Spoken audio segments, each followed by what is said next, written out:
হে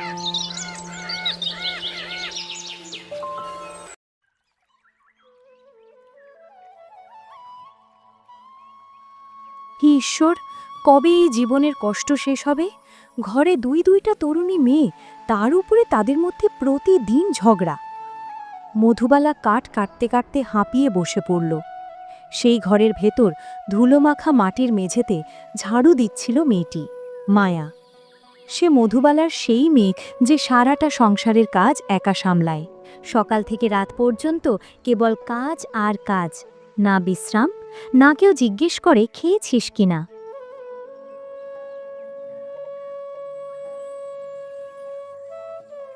আর কতক্ষণ ধরে ঝাড়ু দিবে মায়া? মা কাঠ কাটতে গেছে, তাকে সাহায্য করতে যাচ্ছিস না, নাকি ইচ্ছে করেই কাজ ফাঁকি দিচ্ছ? আমি তো সকাল থেকেই কাজ করছি দিদি, এই শেষ করছি, তারপরেই মার কাছে যাব। বাহ, অজুহাত দিতে তুমি ওস্তাদ। মা তোমাকে বেশি মাথায় চড়িয়ে রেখেছে, আমি হলে তোকে একবেলা খেতেও দিতাম না। এই কথা শুনে মায়ার চোখ ভিজে ওঠে। সে কিছু না বলে চুপচাপ আবার ঝাড়ু দিতে থাকে। মধুবালা তখনও কাঠ কাটছিল। রাজা বাইরে এসে মাকে বলল, মা, তুমি দেখছো তো, মায়ার কাজের কোনো মাথা মুন্ড নেই। আমি না থাকলে সারা দিন আড়ষ্ট হয়ে বসে থাকবে।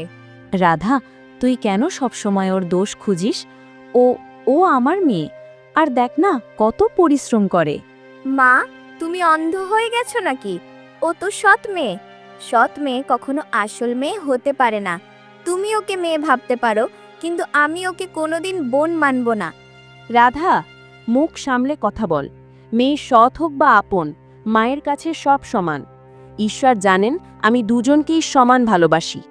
ভালোবাসেন, কিন্তু মায়ের অধিকারটা শুধু আমারই প্রাপ্য। দূর থেকে এসব শুনছিল মায়া। কিছু না বলে চুপচাপ রান্নাঘরে চলে গেল।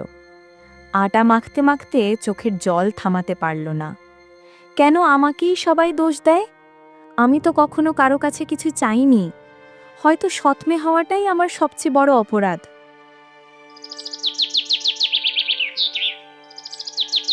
পরের দিন সকালে মধুবালা রান্নাঘরে সবজি কাটছে, মায়া বাসন মাজছে। রাধা বাইরে থেকে ঢুকে সরাসরি বলে উঠল, মা, একবার আমার কথাও শুনে দেখো, এই মায়া মোটেও ভালো মেয়ে নয়। আবার শুরু করলি রাধা? তুই কবে বুঝবি মায়া তোর বোন? বোন? যদি ও বোন হয় তাহলে ঘরের টাকা কোথায় গেল বলো? তুমি তো কালকে আলমারিতে 500 টাকা রেখেছিলে, আজ আছে শুধু 200, বাকি 300 কোথায় গেল? মধুবালা চমকে উঠে আলমারির দিকে দৌড়ে গেল। সত্যিই মাত্র 200 টাকা। তার মনে সন্দেহ দানা বাঁধল। মায়া, তুই কি আলমারি থেকে টাকা নিয়েছিস? না মা, আমি শপথ করে বলছি, আমি ছুঁইনি। আমি তো সকাল থেকেই বাসন মাজছিলাম। তার গলায় কাঁপুনি, চোখে জল টলমল করছিল। মা, তুমি তো দেখেছিলে, কালো আলমারির পাশে গিয়েছিল। এখন বুঝলে তো? নন্দিনীর চোখ ভিজে উঠল। কাঁপা কাঁপা গলায় বলল, মা, আমায় সন্দেহ করো না। আমি গরিব, সৎ মেয়ে ঠিকই, কিন্তু চোর নই। তার কণ্ঠের প্রতিটি শব্দে ছিল অপমান আর অভিমান মেশানো ব্যথা। মধুবালা কিছুক্ষণ চুপ রইল। তার চোখে অনিশ্চয়তা, মনে এক অজানা দ্বন্দ্ব ঘুরপাক খাচ্ছে। ওদিকে রাধা ধীরে ধীরে মুখ ঘুরিয়ে মুচকি হাসল। তার সেই হাসিতে যেন ছিল গোপন কুটিল আনন্দ। ঠিক তাই চেয়েছিলাম।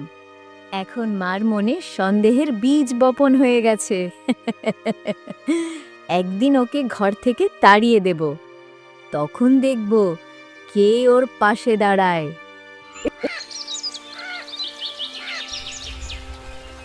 রাত গভীর, চারদিক নিস্তব্ধ। দূরে কোথাও ঝিঝি পোকার ডাক শোনা যাচ্ছে। মধুবালা একা বসে আছে, চোখে চিন্তার ছায়া। পাশেই মাটিতে বিছানা পেতে শুয়ে আছে মায়া। বাতাসের মৃদু শো শো শব্দে রাতটা যেন আরো ভারী হয়ে উঠেছে। মধুবালা ধীরে ধীরে মায়ার দিকে তাকিয়ে রইল। চোখে মিশে আছে অবিশ্বাস আর উদ্বেগ। ঘরের বাতাস যেন মুহূর্তে ভারী হয়ে গেল। মায়া, সত্যি বলতো, তুই টাকা নিয়েছিস? না মা, আমি কখনো চুরি করিনি, কিন্তু হয়তো সৎমেয়ে হওয়াটাই আমার সবচেয়ে বড় দোষ। মধুবালার চোখ ভিজে উঠল, কিন্তু মুখে কোনো কথা এলো না।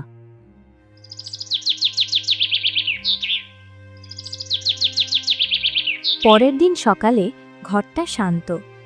মধুবালা বসে আছে, চোখে ভাবনার ছায়া। পাশে মায়া শুয়ে শুয়ে বই খুলে পড়ছিল। মধুবালা কোমল কণ্ঠে মায়ার দিকে তাকিয়ে বলল, মায়া, তুই পড়াশোনা কর, এটাই তোর ভরসা হবে একদিন। তোর মন পরিষ্কার, ঈশ্বর নিশ্চয়ই তোর পাশে থাকবে। মায়া মৃদু হেসে বলল, হ্যাঁ মা, আমি দিনরাত পড়ব, যাতে কেউ আর আমায় চোর বলে অপমান না করে। রাধা দূর থেকে ঘটনা শুনে ঠোঁট বাঁকিয়ে হাঁটতে লাগল। মুখে হালকা কুটিল হাসি, চোখে ছিল ছলনার ছায়া। রাধা এক ছেলের সঙ্গে দেখা করল, নাম কিশোর। সে ছিল বেপরোয়া, জুয়ারি আর মদ্যপ প্রকৃতির। রাধার সঙ্গে তার দেখা যেন আরও অশান্তি এবং কুটিলতার শুরুর ইঙ্গিত দিল। তো কি খবর? টাকার বন্দোবস্ত হলো? শহরে ঘুরতে যাও বলেছিলি না?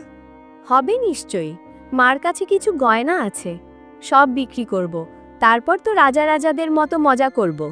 তার চোখে ছিল লোভ আর উদাসীনতার ঝলক, আর মুখে ছলনার হালকা হাসি। বাহ, তুই তো দারুণ মেয়ে। এমন বুদ্ধি থাকলে তো আমার ভাগ্য খুলে যাবে।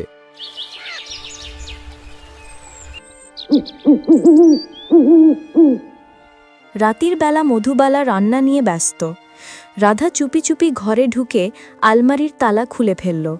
গয়নাগুলো কাপড়ে মুড়িয়ে লুকিয়ে ফেলল সে। মা কিছু টেরই পাবে না, সব বিক্রি করে ভালোই মজা করব।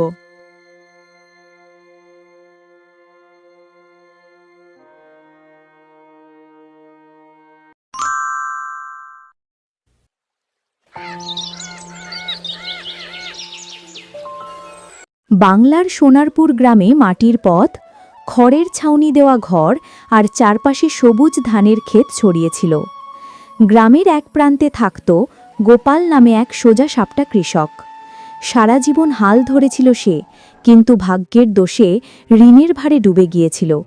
সাহেব রঘুনাথ মল্লিকের সুদে নেওয়া টাকাই তার ঘাড়ে এখন পাহাড় হয়ে বসেছিল। তার ঘরে ছিল তার সরল মনের স্ত্রী কমলা, যে সবসময় বলতো সবই তো ঈশ্বরের হাতে। আর তাদের একমাত্র ছেলে রাহুল, সারা গ্রামে যার পরিশ্রম আর জেদের জন্য নাম ছড়িয়ে পড়েছিল। সেদিন দুপুরে রোদ মাথার ওপর চড়ে বসেছিল। গোপাল উঠোনে একা খাটিয়ায় বসেছিল। অল্প দূরে কমলা ধানের বীজ ছাকছিল, কিন্তু তার চোখ বারবার স্বামীর মুখের দিকে চলে যাচ্ছিল। এই যে মাথা নিচু করে চুপচাপ বসে আছো কেন গো? ভগবান সব ঠিক করবেন। মন খারাপ করো না গো, হাসো একটু। ভাগ্যবতী, আর কবে ভগবান সামলাবেন বলো? রঘুনাথ মল্লিক প্রতিদিন দরজায় কড়া নাড়ে, বলে মাঠটা বন্ধক না দিলে সব নিলাম করে দেবে। জানি না কমলা এই দুঃসময় কবে কাটবে। বাপু, রাহুল তো সারাদিন খেটে মরছে মাঠে। এবছর ফসল ভালো হবে, তাতেই ঋণ শোধ হবে। ভগবান নিশ্চয়ই আমাদের পরিশ্রম বৃথা যেতে দেবেন না। চাষে যদি ঋণ শোধ হতো, তাহলে গ্রামের অর্ধেক কৃষক আজ ভিক্ষে করত না। ঠিক তখন দূর থেকে পায়ের শব্দ শোনা গেল। রঘুনাথ মল্লিক এসে দাঁড়াল। পরনে ঝকঝকে ধুতি পাঞ্জাবি, মুখে অহংকার, চোখে তাচ্ছিল্য। পুরো বাড়িতে হঠাৎ এক চাপ অনুভূত হল। গোপাল ও কমলা চুপ হয়ে গেল। এই যে গোপাল, কোথায় লুকিয়ে বসে আছিস রে? গোপাল খাট থেকে উঠে দাঁড়িয়ে বলল, প্রণাম রঘুনাথ বাবু। প্রণাম বাদ দে, আমার টাকা কোথায় রে? কবে থেকে বলছি ঋণ শোধ কর বা জমি আমার নামে দে। রঘুনাথ বাবু, আর একটু সময় দিন। এবারে বৃষ্টি না হওয়ায় ফসল নষ্ট হয়ে গেছে। আগামী ফসলেই সব শোধ করে দেব। তোর এই আগামী ফসল কথাটা শুনে আমার কান পচে গেল। গরিবের কথা বিশ্বাসযোগ্য না।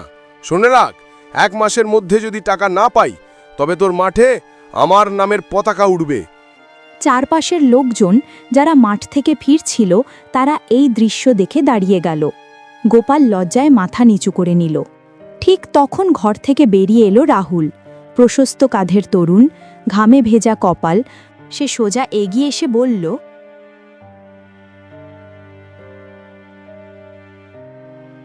রাহুলের সাহসী উপস্থিতি রঘুনাথ মল্লিককেও হঠাৎ চমকে দিল। চারপাশের লোকজন অবাক হয়ে তাকিয়ে রইল। রঘুনাথ কাকা, এত তিরস্কার করে আমার বাপুকে কেন অপমান করছেন? জমি বিক্রি হবে না, এটা মনে রাখবেন। ওরে ছোড়া, তোর কেমন সাহস রে? তোর বাপের জমি বন্ধক আছে, আদালত থেকে হুকুম আনবো, তখন দেখব কে বাঁচায়। যতদিন আমার নিঃশ্বাস আছে এক টুকরো মাটিও আপনাকে ছুঁতে দেব না। ঘাম ঝরাবো কিন্তু জমি ছাড়ব না। কমলা কান্নায় ভেঙে পড়ল। গোপাল চুপ করে রইল। রঘুনাথ বিদ্রূপ করে হেসে বলল, দেখি কত মদনগিরি আছে তোর। 1 মাস পর যদি টাকা ফেরত না দাও, তবে তোর মাঠে আমার হাল চলবে। এ কথা বলে সে হেসে চলে গেল। গ্রামবাসীরাও গোপালের দিকে তাকিয়ে ধীরে ধীরে চলে গেল।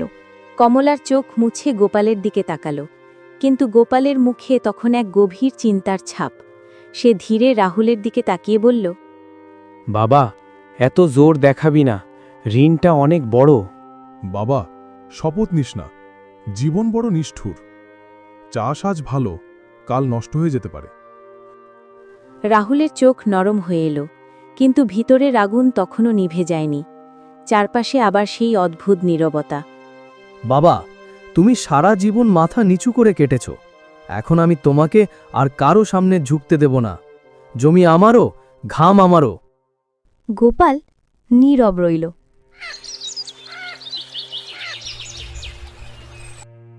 রাত নেমে এলো। রাহুল খাটে শুয়ে আকাশের তারা দেখছিল। তার চোখে ছিল স্বপ্ন, আর মনে গোপন শঙ্কা।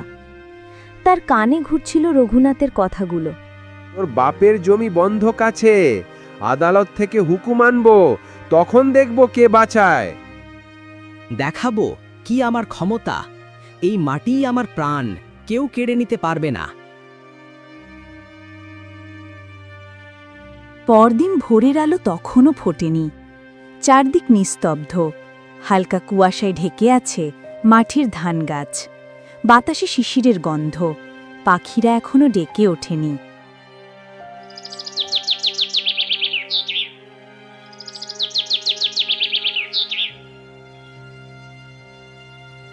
রাহুল মাঠে বেরিয়ে পড়ল। পায়ের নিচে ভেজা ঘাস, হাতে কোদাল, চোখে ছিল এক অনমনীয় জেদ। দেখাবো কি আমার ক্ষমতা, এই মাটিই আমার প্রাণ, কেউ কেড়ে নিতে পারবে না।